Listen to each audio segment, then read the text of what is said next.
ഈ അമ്മച്ചിനെ നമുക്ക് പ്രശംസിച്ചേ പറ്റുള്ളൂ. പ്രശംസിച്ചാൽ മാത്രം പോരാ, ഒരു ബിഗ് സല്യൂട്ട് തന്നെ ഈ അമ്മച്ചിക്ക് കൊടുക്കണം. പക്ഷേ എല്ലാവരും ഇതേമാതിരി തടയണം എന്നില്ല. ഒരുപാട് ആൾക്കാരുണ്ട് തലക്ക് വെളിവൊന്നും ഇല്ലാണ്ട് തോന്നിമാതിരി വണ്ടി ഓടിക്കണം കേട്ടോ. ഈ ഫുട്പാത്തിലൂടെയൊക്കെ വണ്ടി ഓടിക്കണം, ഈ ട്രാഫിക് നിയമമൊന്നും പാലിക്കാത്ത ഒരുപാട് ആൾക്കാരുണ്ട് തലക്ക് വെളിവില്ലാതെ. ഇവരൊക്കെ ഈ ട്രാഫിക് നിയമങ്ങളൊക്കെ പാലിച്ച് മറ്റുള്ളവർക്ക് ബുദ്ധിമുട്ടില്ലാത്ത രീതിയിൽ നേരെ വണ്ണം പോകണമെന്നുണ്ടെങ്കിൽ നമ്മുടെ ഫൈനുണ്ടല്ലോ അത് അത്യാവശ്യം നല്ല കൂട്ടണം. ഈ വിദേശത്തൊക്കെ ഇവിടുത്തെ ട്രാഫിക് നിയമങ്ങളൊക്കെ പാലിച്ചിട്ട് നല്ല നീറ്റ് ആൻഡ് ക്ലീനിൽ ഇവിടുത്തെ വണ്ടികൾ പോകുന്നതിന് കാരണം മെയിൻ ഇവിടുത്തെ ഫൈനാണ്. ഇവിടുത്തെ ഫൈൻ എന്ന് പറഞ്ഞാൽ ഇവിടുത്തെ ഒരു മാസം സാലറിയിൽ പകുതിയൊക്കെ ഒരു ഫൈൻ വരികയാണെന്നുണ്ടെങ്കിൽ തന്നെ തീർന്ന്. ആ ഒന്ന് പേടിച്ചിട്ട് മാത്രമാണ് ഇവിടുത്തെ ട്രാഫിക് നിയമങ്ങളും മറ്റു കാര്യങ്ങളൊക്കെ എല്ലാവരും പാലിച്ചിട്ട് പോകുന്നത്. പിന്നെ അത് പോരായിട്ട് ഇവിടുത്തെ ഫൈനുകളൊക്കെ കെട്ടേണ്ടത് എങ്ങനെയാണെന്ന് വെച്ചാൽ വർഷാവർഷം ഇവിടുത്തെ വണ്ടിയൊക്കെ ഇതിൻ്റെ മുൽക്കുക, അതായത് ഇതിൻ്റെ ടെസ്റ്റിനിടണം. വണ്ടി ടെസ്റ്റിനിടുമ്പോൾ എന്താണ്ടാവുക, അവിടുത്തെ ഫൈൻ ക്ലിയർ ചെയ്യണം.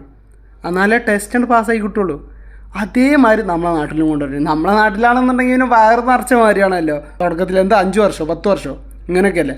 അതൊക്കെ മാറ്റിയിട്ട് വർഷം കൊണ്ടുവരണം. എല്ലാ വർഷവും വണ്ടികൾ ടെസ്റ്റിനിട്ടെ. വണ്ടിക്ക് എന്തെങ്കിലും കംപ്ലയിൻറ്റ് ഉണ്ടെന്നുണ്ടെങ്കിൽ വണ്ടി നീറ്റ് ആൻഡ് ക്ലീൻ ആയിരിക്കണം, എല്ലാം ചെക്ക് ചെയ്യണം. നല്ലതല്ലേ. ഈ പുക ടെസ്റ്റ് മാത്രം ഉണ്ടായാൽ പോരല്ലോ, വണ്ടി നീ കൊണ്ടൊന്നും പടി അറിയണ്ടേ.